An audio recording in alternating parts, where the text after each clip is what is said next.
کوئی بھی باپ جو حقیقی باپ ہوتا ہے اور فطرت پہ ہوتا ہے وہ اپنی اولاد کو کبھی غیر کی طرف منسوب نہیں ہونے دیتا, اس کو غیرت کے خلاف سمجھتا ہے. تو ہم اس ملک میں یہ چونکہ قانون صحیح ہے اس لیے ہم اس اسلامی قانون سے کیا ہیں, خوشی محسوس کرتے ہیں. یار سب کچھ ہو سکتا ہے لیکن الحمدللہ یہ خیانت بہت مشکل ہے کہ کہیں سے بھی عورت فتویٰ لے گی نا, سب کہیں گے حرام ہے, یہ سب کیا کہیں گے, یہ عمل کیا ہے, حرام ہے. کہ آپ نے عورت نے غیر باپ کی جگہ باپ کو ڈال دیا ہو یا باپ کی جگہ غیر باپ کو ڈال دیا ہو, کبیرہ گناہ ہے یہ.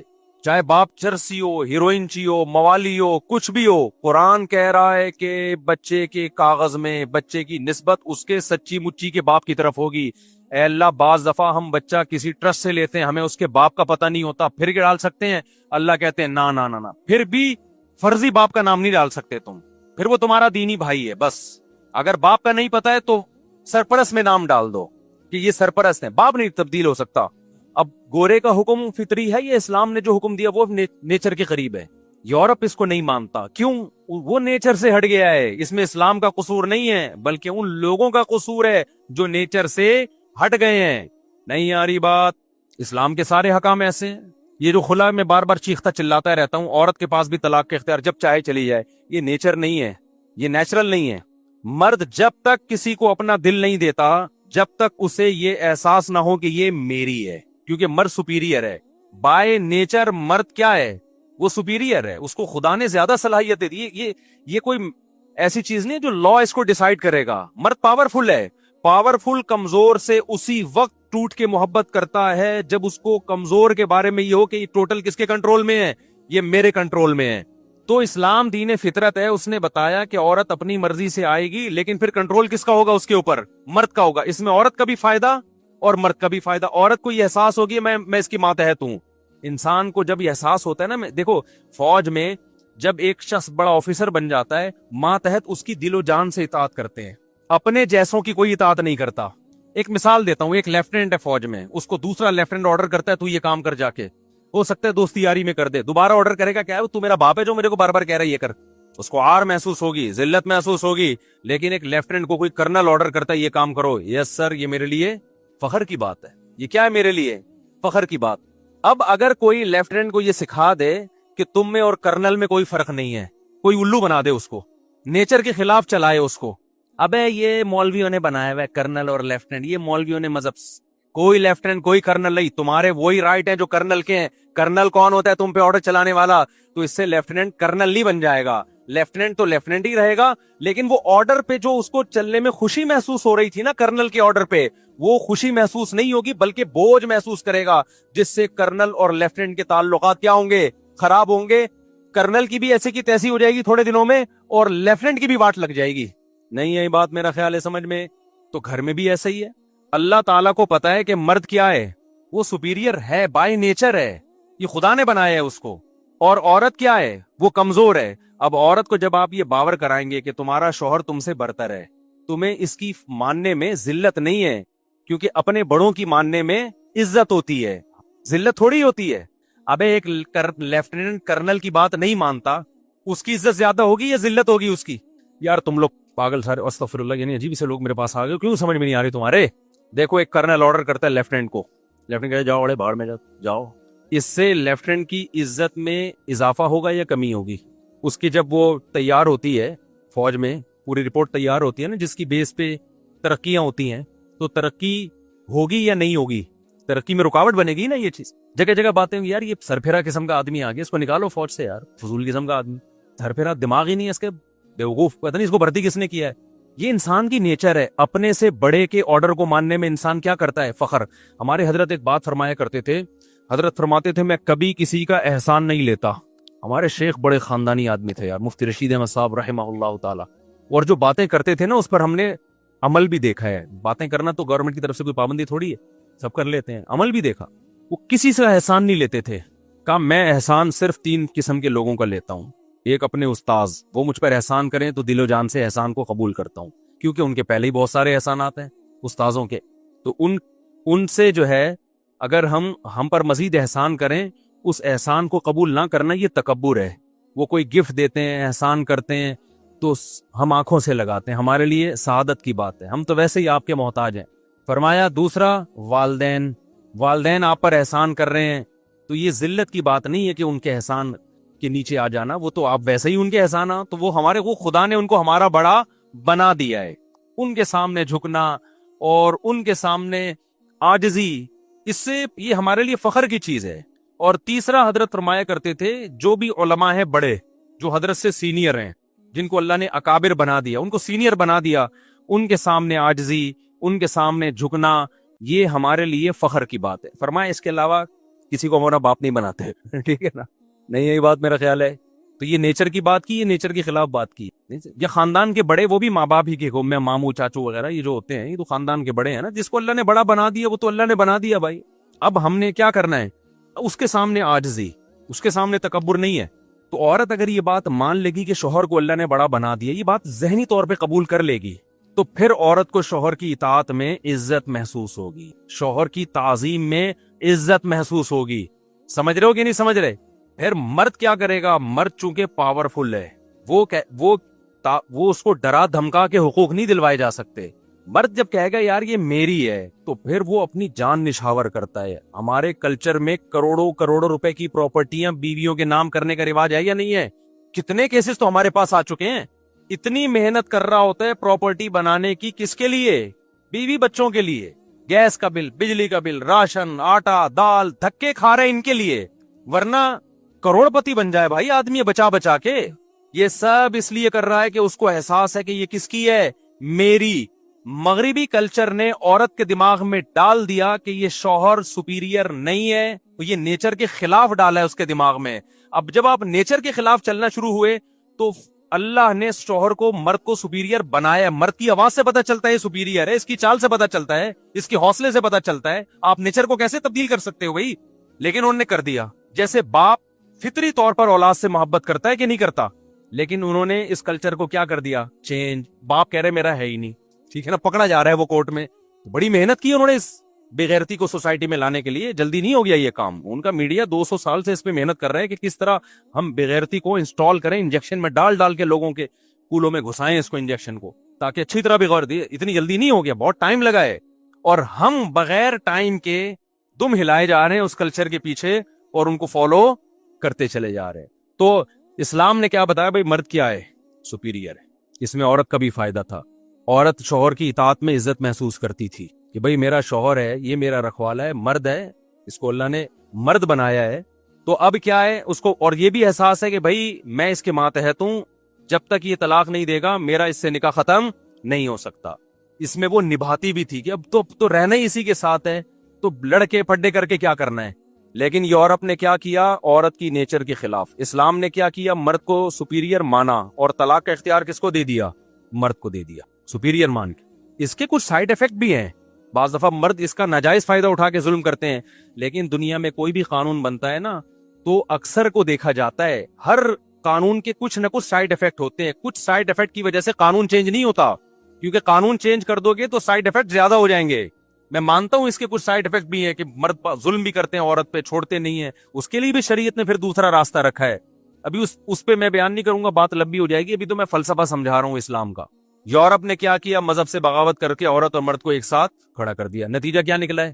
عورت کو کوئی شوہر والی محبت دینے کے لیے تیار نہیں ہے. ترستی ہیں کہ ہمیں کوئی میاں بیوی بنا لے، ہمیں مارکیٹ میں کیا مل جائے؟ میاں مل جائے. میاں مارکیٹ سے کیا ہو گئے؟ Short boy friend.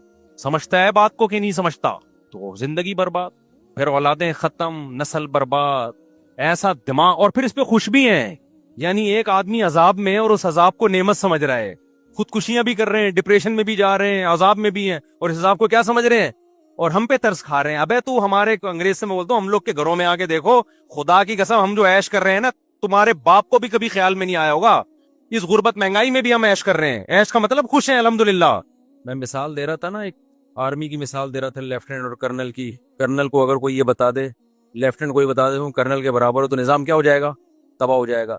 تو یورپ جو عورت کو شوہر کا باغی بنا رہا ہے نا، اس میں یہی سارا مسئلہ ہو گیا ہے کہ وہ کہہ رہے کہ شوہر کی اطاعت نہیں کرنی، تم اس کے برابر ہو. اس سے نتیجہ کیا نکل رہا ہے؟ کہ عورت شوہر کی باغی بن رہی ہے. تو اس میں نقصان صرف مرد کا نہیں ہے، بڑا نقصان کس کا ہے؟ عورت کا ہے. تو یہ چیز بھی نیچر کے خلاف ہے. مرد کو اللہ نے جب سپیریئر بنایا ہے بائی نیچر،